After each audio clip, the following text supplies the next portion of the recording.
Well, good morning. Today is Monday the 4th of March already. And today we are in 1 Samuel chapter 17. And we're going to begin reading in verse 31 through verse 47. So I'll go ahead and start reading. It says, when the words that David spoke were heard, they repeated them before Saul, and he sent for him. And David said to Saul, let no man's heart fail because of him. Your servant will go and fight with this Philistine. And Saul said to David, you're not able to go against this Philistine to fight with him, for you are but a youth, and he has been a man of war from his youth. But David said to Saul, your servant used to keep sheep for his father. And when there came a lion or a bear and took a lamb from the flock, I went after him and struck him and delivered it out of his mouth. And if he arose against me, I caught him by his beard and struck him and killed him.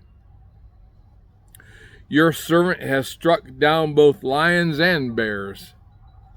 And this uncircumcised Philistine shall be like one of them, for he has defied the armies of the living God. And David said, the Lord who delivered me from the paw of the lion and from the paw of the bear will deliver me from the hand of the Philistines. And Saul said to David, go, and the Lord be with you. Then Saul clothed David. This is funny. Then Saul clothed David with his armor. He put a helmet of bronze on his head and clothed him with a coat of mail. And David strapped his sword over his armor, and he tried in vain to go, for he had not tested them. Then David said to Saul, I cannot go with these, for I have not tested them. So David put them off. Then he took his staff in his hand and chose 5 smooth stones from the brook and put them in his shepherd's pouch. His sling was in his hand, and he approached the Philistine. And the Philistine moved forward and came near to David, with his shield bearer in front of him. And when the Philistine looked and saw David, he disdained him, for he was but a youth, ruddy and handsome in appearance. And the Philistine said to David, am I a dog that you come to me with sticks? And the Philistine cursed David by his gods. The Philistine said to David, come to me, and I will give your flesh to the birds of the air and the beasts of the field. Then David said to the Philistine, you come to me with a sword, and with a spear and with a javelin. But I come to you in the name of the Lord of hosts, the God of the armies of Israel, whom you have defied. This day the Lord will deliver you into my hand, and I will strike you down and cut off your head. And I will give the dead bodies of the host of the Philistines this day to the birds of the air and the wild beasts of the earth, that all the earth may know that there is a God in Israel.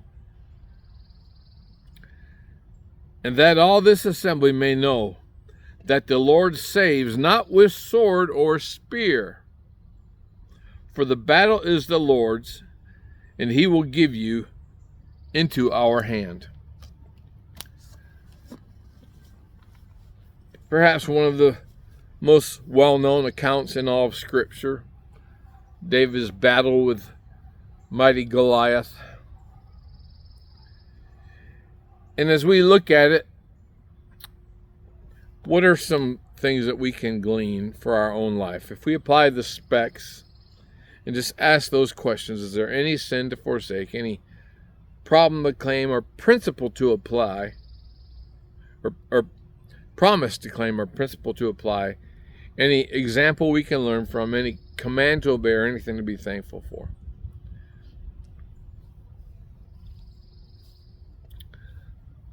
I mean, there's no sin mentioned per se, other than the Philistines had defied the God of Israel.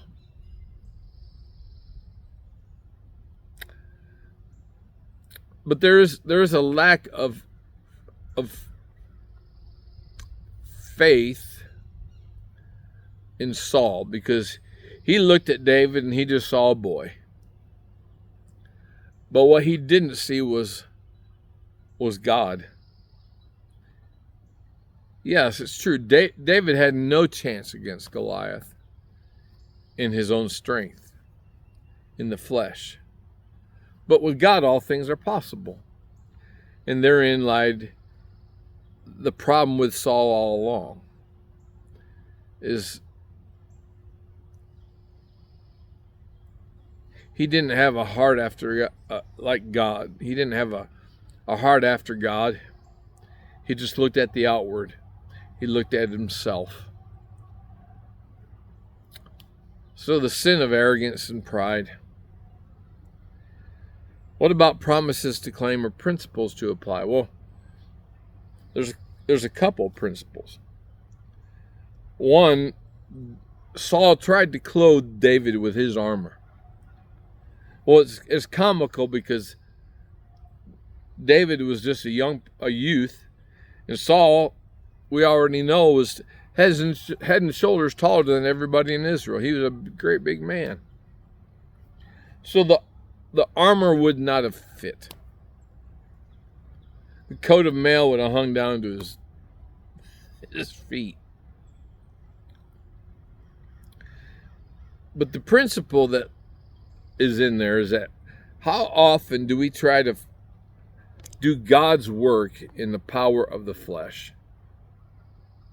How often do we try to accomplish great things for God through our own strength, our own means, our own methods, instead of wholly relying on God? So we see that principle. In the contrast, we see that David understood the truth. David understood that it was God who was going to give Goliath into his hand. It was God who was going to fight the battle. It was God who was going to win the victory. So we see the principle of totally relying on God, and we see an example in both of them. If we think about examples to learn from, we have the example of Saul, who looked to the flesh. We see the example of David, who looked to the Lord for the strength for his victory. And that's a great example for us, by the way. Don't rely on ourselves, but rely on the Lord. Trust in the Lord. What about commands to obey? Well, there's not a command here for us, per se, that I can see. But if we think about what can we be thankful for? Well, be thankful that God is bigger than your obstacles. God is mightier than the Goliath that you face. God is able. God is the source of our strength. He is the God who fights for us. And our job is to walk in obedience and trust in Him. So powerful story. I'm reluctant to use the word story because it has a connotation of being fiction. But of course we know this is a historical account, but the story teaches us something. Teaches us lessons about the folly of self-reliance and the power of God to give us the victory. Pretty straightforward and simple today. That's all I have. Hope you have a great day. We will see you again tomorrow.